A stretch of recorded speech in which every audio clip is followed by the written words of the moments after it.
Here.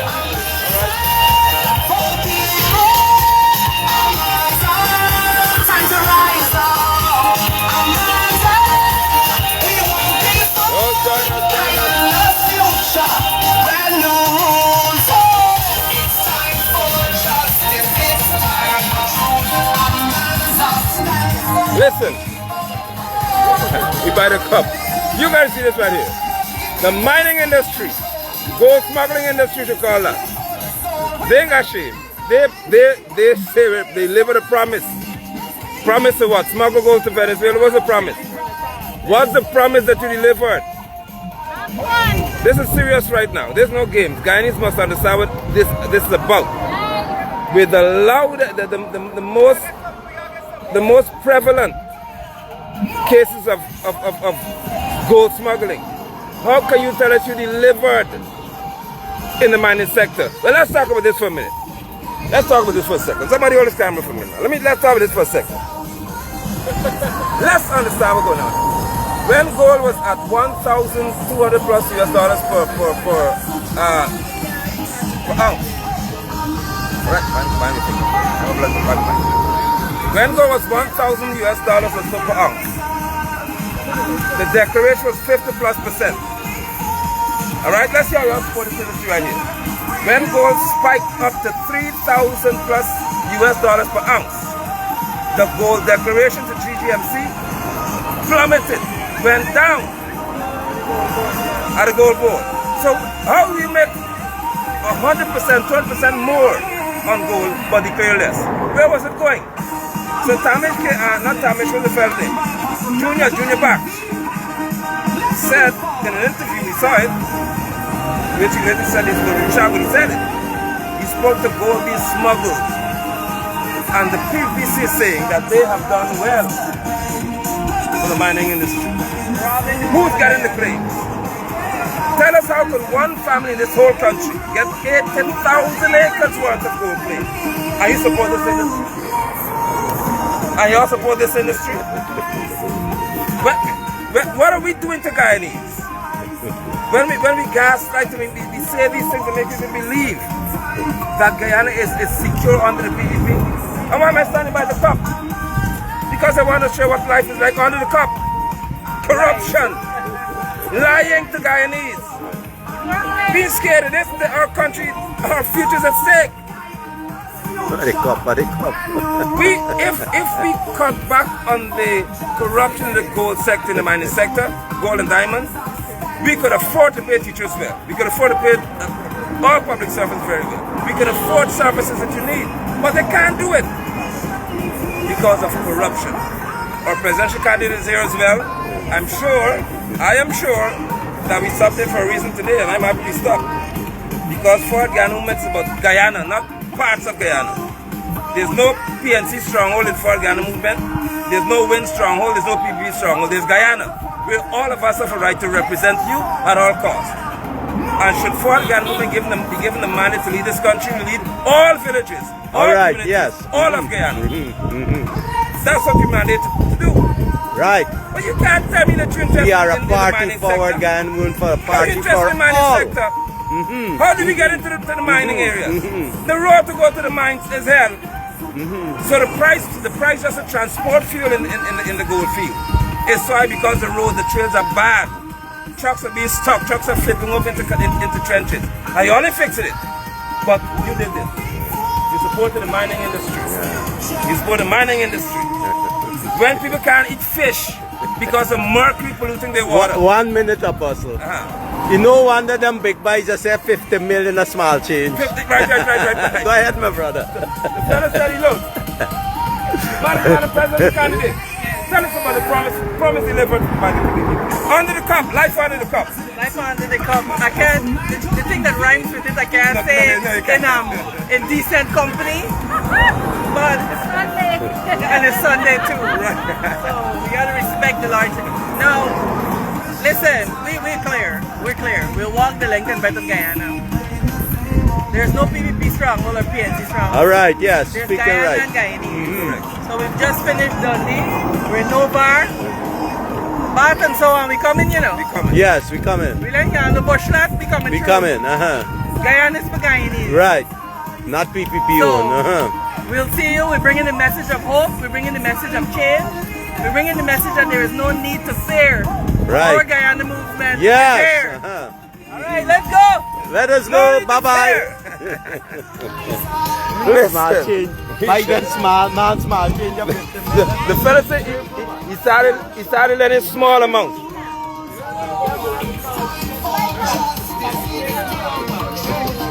The Pharisee started letting small amounts. What's a small amount? $50 million.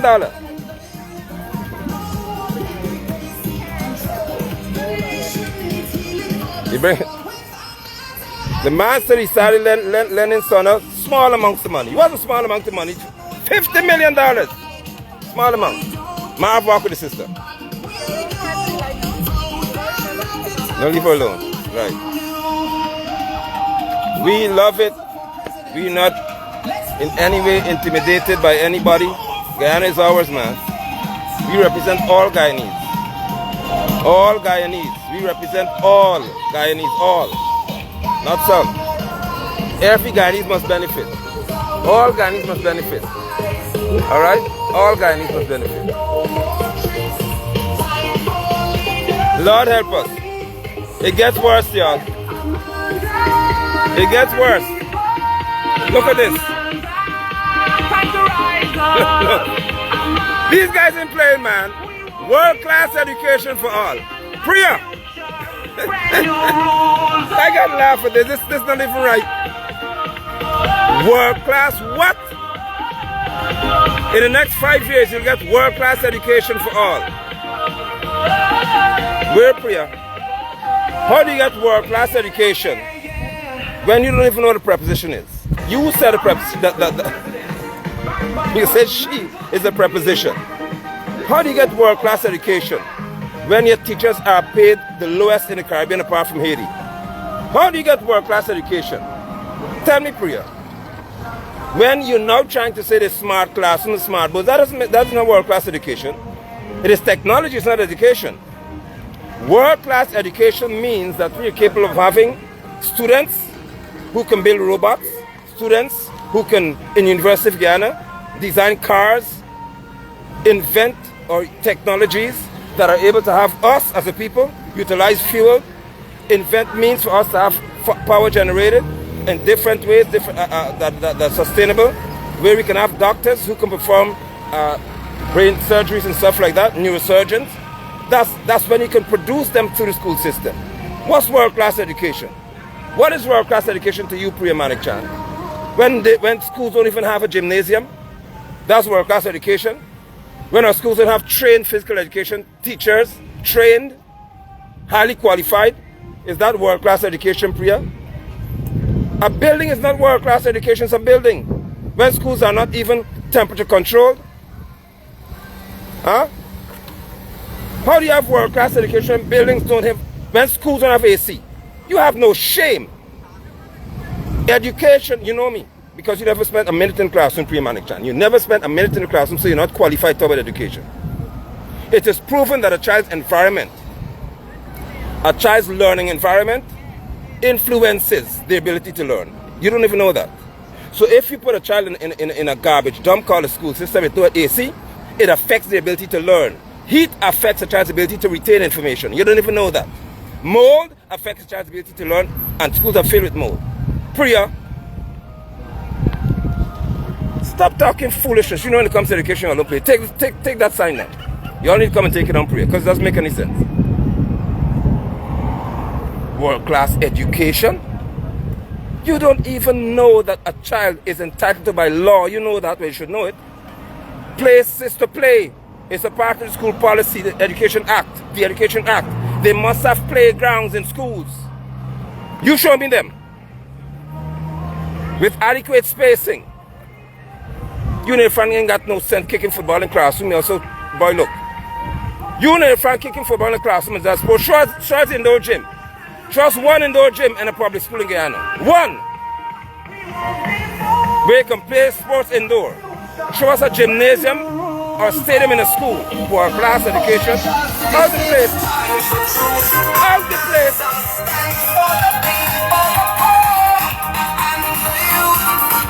We moving through. We moving through. Schools with gutters falling off. Bami Primary School can't be finished. Teachers don't know where they're going in September. Come to the front of the class.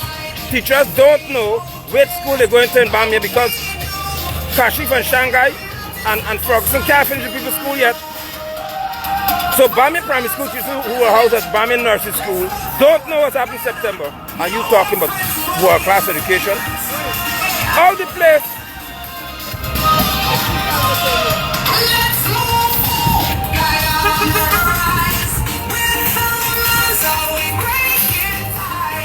We are for all Guyanese.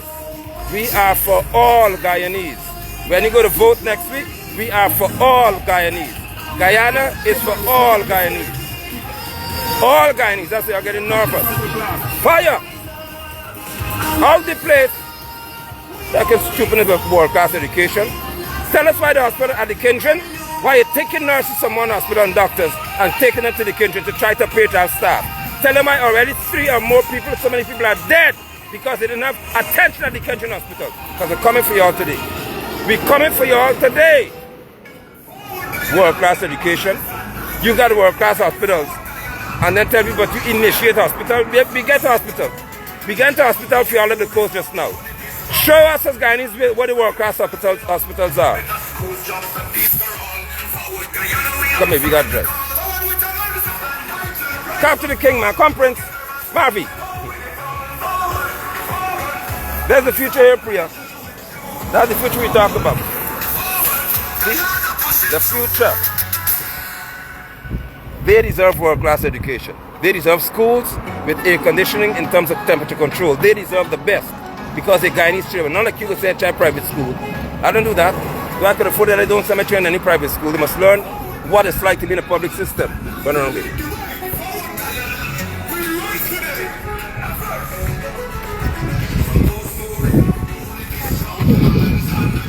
Baby. Careful, careful, careful.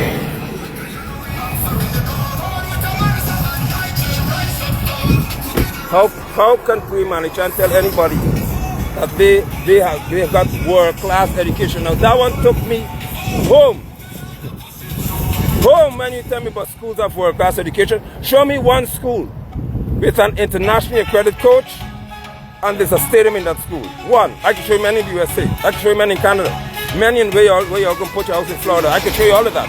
But show us where you have one in Guyana. Huh?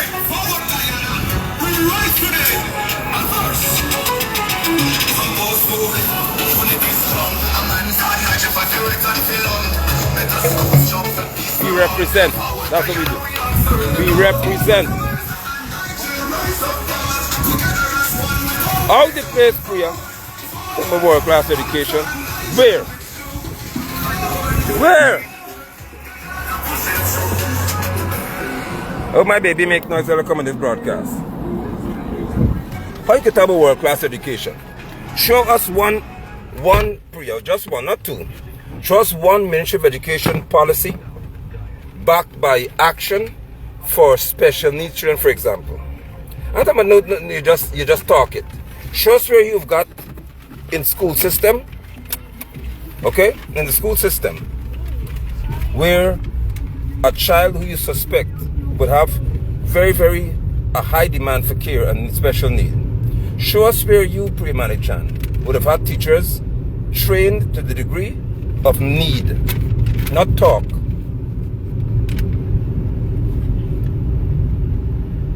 If you discover that a child cannot read at grade 6, madam, you don't say no child left behind.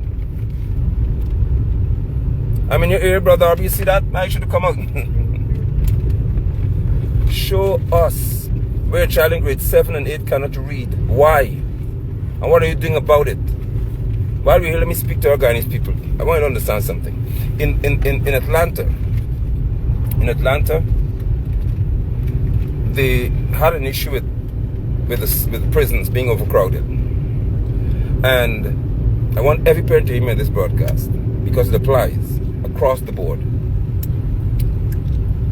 They had to take a decision about what size of prison they will build. So they have to build for years because prisons aren't built for 2 years to last a day.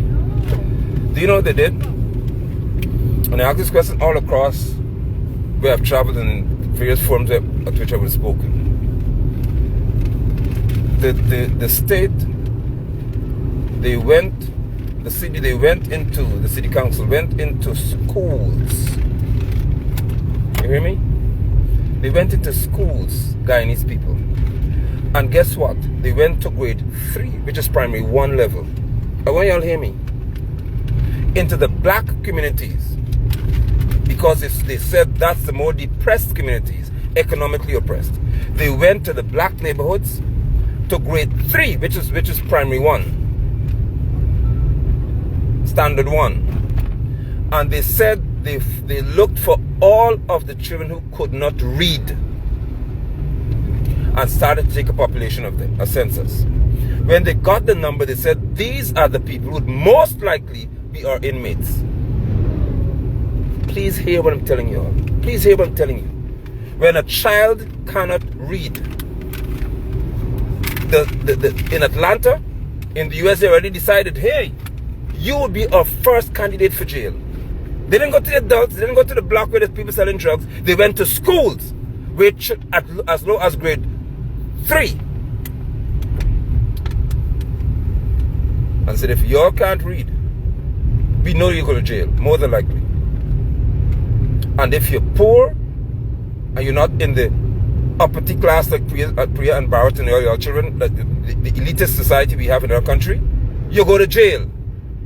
Because you can't read, you can't get a job. People who have money will tell you that you have to do some menial thing. And what has happened in many cases, our prisons are filled with men and women whose ambition was below or way above their education and their qualification. I'll say to you again, our prisons are filled with men and women whose ambition was way above their education, their qualification. Okay? See, I said, Hamid said that's a fact. Southwest Atlanta did it. I'm telling you because I'm an educator. And it bothered me when I first heard it, but then I had to lose the emotion and say, this makes sense. For people to go into as low as grade 3 to build a jail, they figured it out already. Because they have, remember, records of prisoners. And they recognize that most inmates had difficulties at school. So they're frustrated when they go for a job. Imagine you want to be a pilot, but you can't read. When you graduate high school, if you get through because no child left behind, you just pass through, they're frustrated. Now, what do I do? Somebody may want to drive. And we spoke about this. Guyana is a society whereby you have to have a written driver's exam. So you can be the best driver in the world, but if you can't read, you can't drive a car legally in this country. How is that fair? Why can't you have an oral exam and then you begin to teach them signage? And you have, in every community in this country, there should be world-class education prayer. Meaning that adults who cannot read, there must be centers, discrete centers. So you walk in it as though you're going into a bar or into a club somewhere just for some fun, but really it's an environment where you go to learn. So nobody really knows what you're going in there for.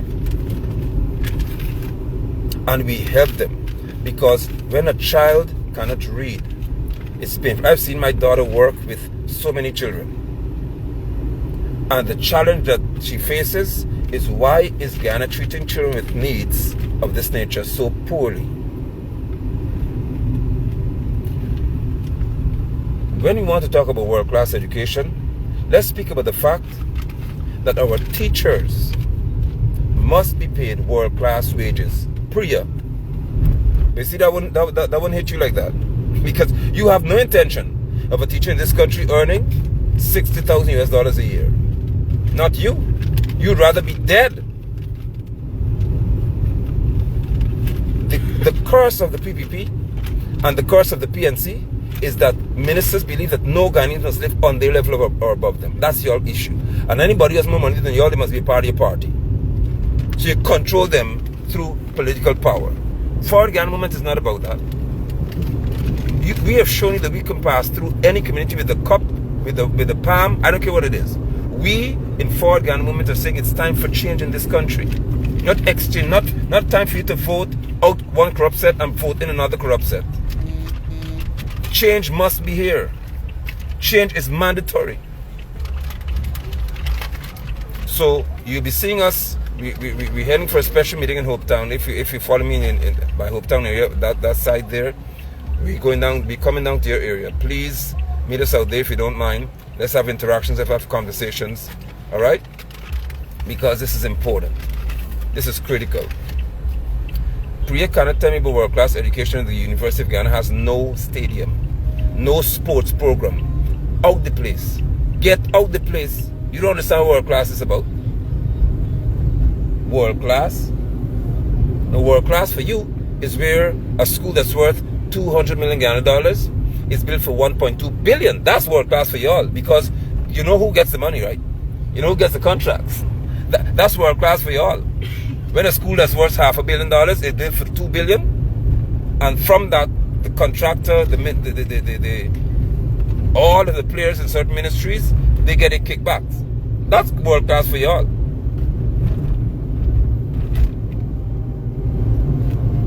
We are moving through, and Forward Guyana movement is here to stand up for every Guyanese. Don't be afraid. And we're saying to you that your vote is your voice. Your vote is your voice. When you go to that ballot box, nobody could tell who you voted for. Your vote is your voice. GCOM, our eyes are on you, because our votes happen to be our voices. We will be heard these elections. We shall be heard. Your vote is your voice. We'll talk again in a minute. As assembly passing through, just keep your phones in hand. See you very soon, very shortly. See y'all very soon, very shortly.